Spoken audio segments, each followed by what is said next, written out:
Ormai sono tantissime le volte in cui ricevo messaggi da parte di persone che mi dicono: Domenico, visualizza le mie storie ma poi non mi cerca. Perché avviene questa cosa qui? E come posso comportarmi? Ecco, cercherò di farti capire all'interno di questo video con 3 passi specifici quello che realmente accade e quello che realmente puoi fare.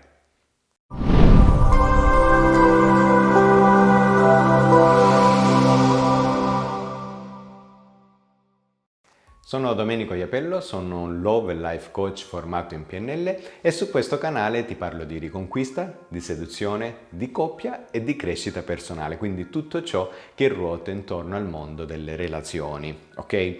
Se ti fa piacere, se lo vorrai, puoi iscriverti al canale, attivare la campanellina e rimanere sempre in aggiornamento con me per tutti i video futuri che pubblicherò.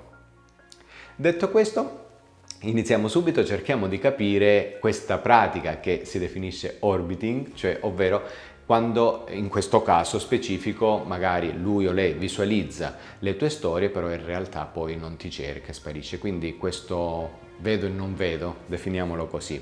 Ecco, intanto dobbiamo fare una considerazione di base, il fatto di visualizzare le storie molto spesso può essere un modo automatico che avviene da parte dell'altra persona, quindi non dobbiamo farci molta illusione perché scrollando tra una storia e l'altra magari può passare anche la tua di storia.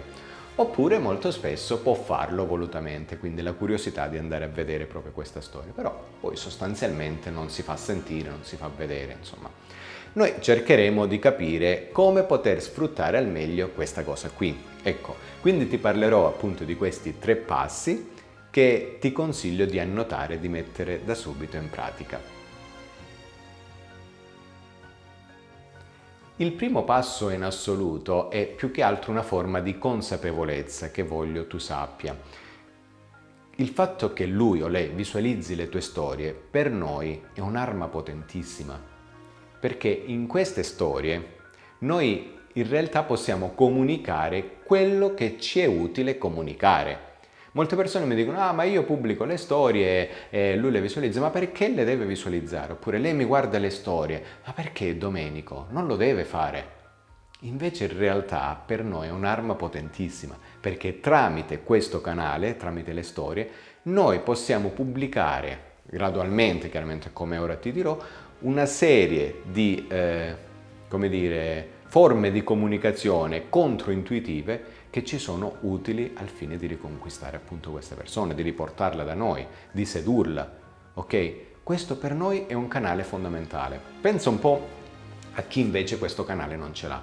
Pensa un po' a chi si è lasciato e poi magari non si è più fatto sentire, non si è più fatto vedere, quindi da lì il vuoto, ok? Invece noi abbiamo un canale potentissimo da sfruttare. Questa è la prima consapevolezza che dobbiamo avere. Il secondo consiglio che voglio darti oggi è quello di non pubblicare nessuna storia per 7 giorni esatti. Annota proprio questa cosa: per 7 giorni non inserirai all'improvviso più nessuna storia, ok? Quindi questo perché lo facciamo?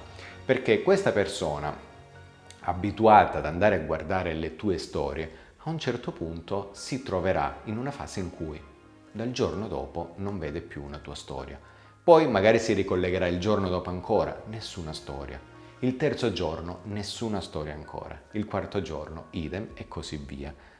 Quindi a un certo punto questa persona dirà: cosa succede? E a noi serve proprio questo tipo di atteggiamento, l'atteggiamento di domanda, di dubbio, di mistero. Cosa sta succedendo? Perché non pubblica più storie? Quindi 7 giorni esatti non pubblicherai più nessuna storia. Dall'8° giorno in poi inizierai a pubblicare, come ti dirò a breve, quindi nel terzo passaggio, ok?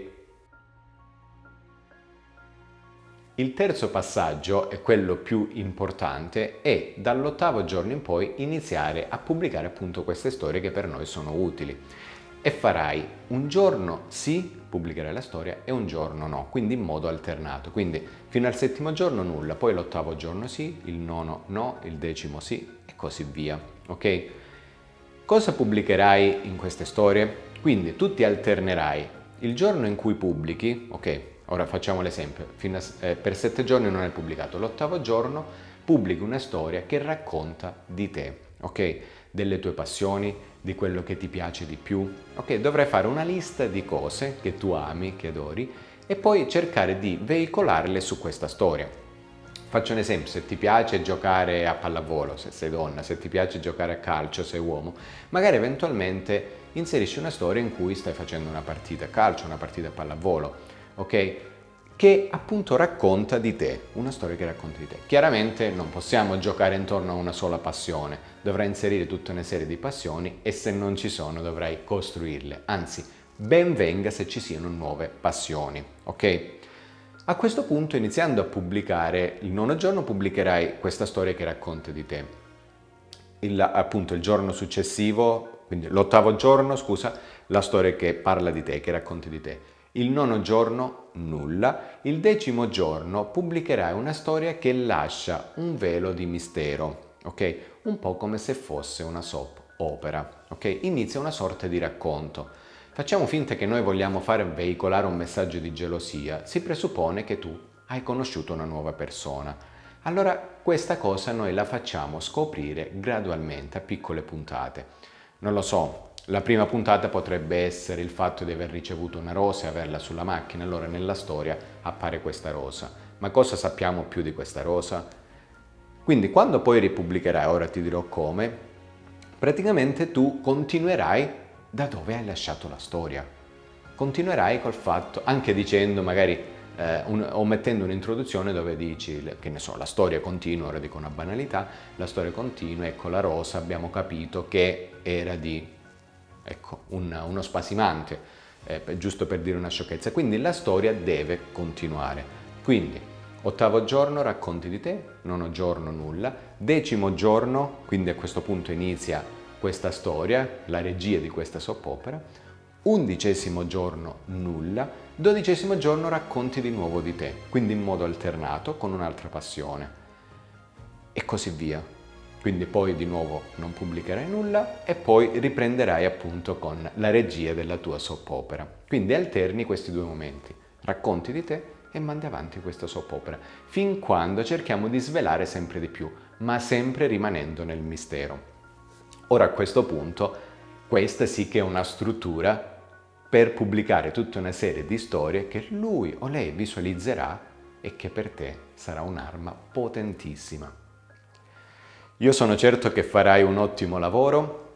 Se ti fa piacere anche nei commenti fammi sapere come sta andando o eventualmente in descrizione fai uno scroll, potrai trovare tutta una serie di canali sociali sui quali mi puoi trovare con dirette dove parleremo tu per tu appunto ci sono canali dove io svilupperò una serie di video, canali comunque come il sito web dove ci sono una serie di corsi gratuiti. Ti consiglio di dare un'occhiata appunto in descrizione e comunque tenerci aggiornati. Sono veramente curioso di sapere come andrà a finire. Detto questo ti abbraccio, ti ringrazio per avermi dato questa attenzione e alla prossima. Ciao!